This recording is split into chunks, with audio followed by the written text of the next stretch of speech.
So here's where the squirrel was getting in and out. If you look at this block here, he's tried to seal them out himself before, and they just chewed the heck out of it.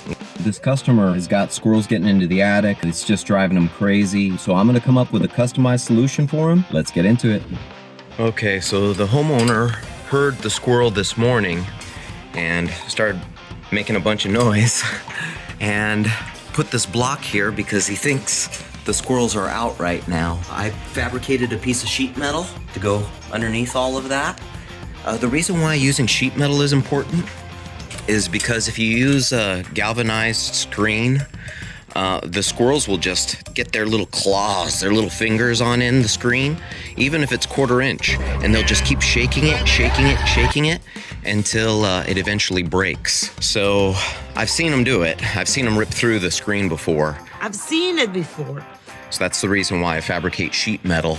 That's not always the case. Sometimes you can use screen and it will keep them out. I just think it's better to be safe than sorry, so I use sheet metal. And that is paintable too.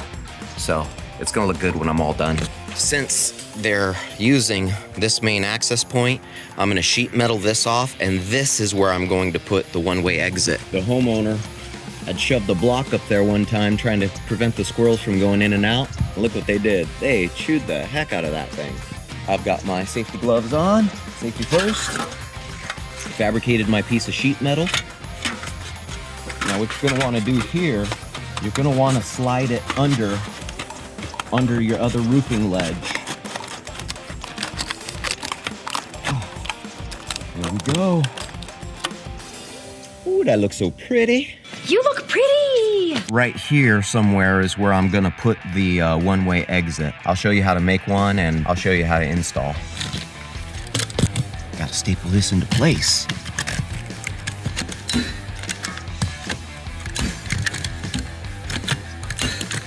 You wanna keep the staples pretty tight together. Give the squirrel no opportunity to pull this up. There we go, looking good. No squirrels getting into that. Let them go do their little squirrel thing somewhere else, not in my attic. All right, so let's make our one-way exit.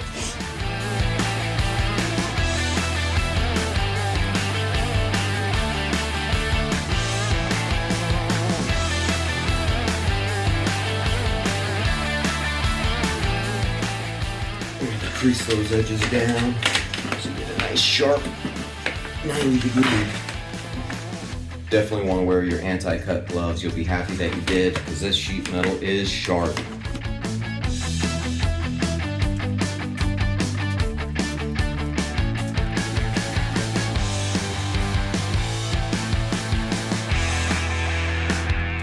Got some self-tapping lath screws, basically sheet metal screws. I've got the little drill bit, and let's make this box, finish this box up.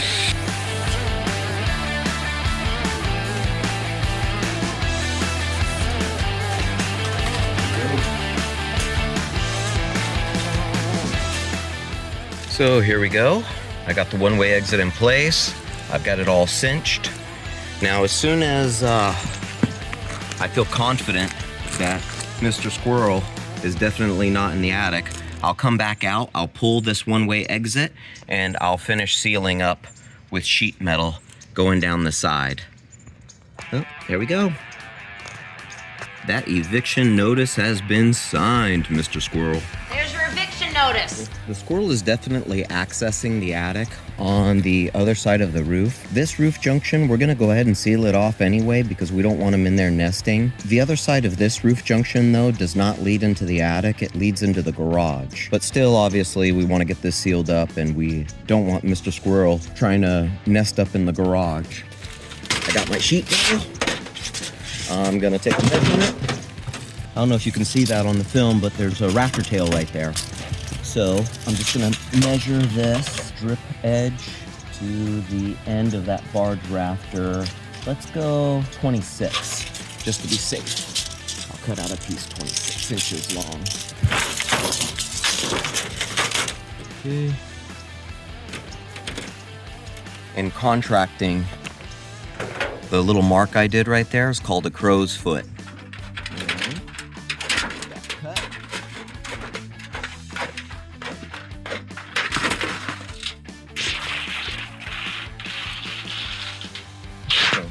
I like to do is I like to go ahead and maybe bend a little 2-inch flap into this.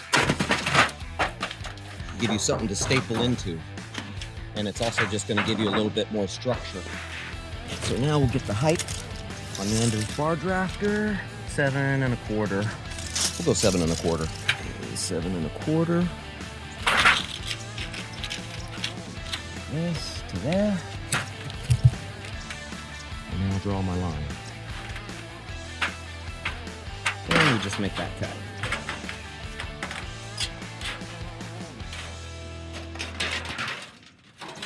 There you go.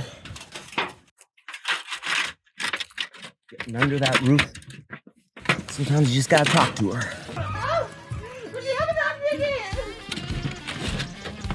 Come on.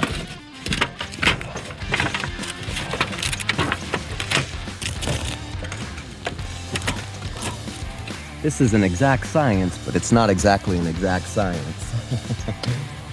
I am 4 3/8 too long. Always better to cut it too long than too short. 4 3/8. Just make the adjustment, that's all.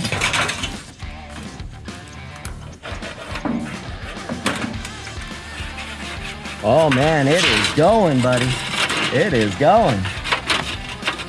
I'm gonna take a picture of this for you because this came out looking beautiful. There we go.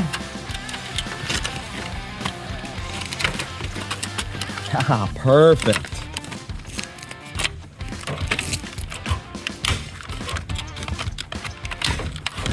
You about ready for lunch? I just want to finish this little piece of sheet metal up here and the face of it before Mr. Squirrel comes back and thinks it can try to nest in this spot. Yeah. All right. We are in there tight. All right, so here's the face of the board there. So I'm actually just going to use that other 26-inch piece that I have already cut out.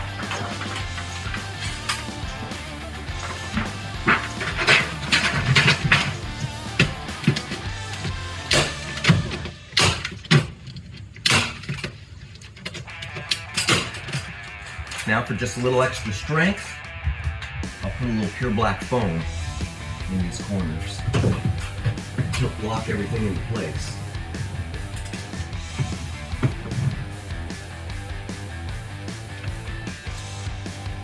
All right, so here we've got a spot right next to the chimney. Very, very common. And that leads straight up into the attic. Now the squirrels aren't currently using this, so what I'm gonna do is I'm gonna sheet metal it and then I'll put some expansion pure black foam in there just to help lock everything into place, and the squirrels shouldn't be able to find this at all. So there we go, we got our sheet metal in place, and then my handy dandy pure black foam gun just to lock everything into place. Ah! Make sure you have the can faced vertically or you're gonna lose a bunch of air pressure there. It's gonna be looking good. Looking good, Billy Ray! Okay, so I want to show everybody these caps up on the roof. It's no problem for a roof rat to hop up in here and get in there. No problem. So there's several ways you can do this. What I'm gonna do is I'm actually gonna attach the screen to the inside since we've got these little tabs here. I'm gonna install the 1/4-inch screen, shove it in there and lock it in with some self-tapping screws. And I'll show you when I'm all done. This will all be rodent-proofed. That leads straight down into the attic. I mean, I can see straight down into the attic right here. So big gaps, we're gonna get this all sealed up. There we go, we're all screened off. Now just gonna make sure that these tabs line up. Get this puppy back on there.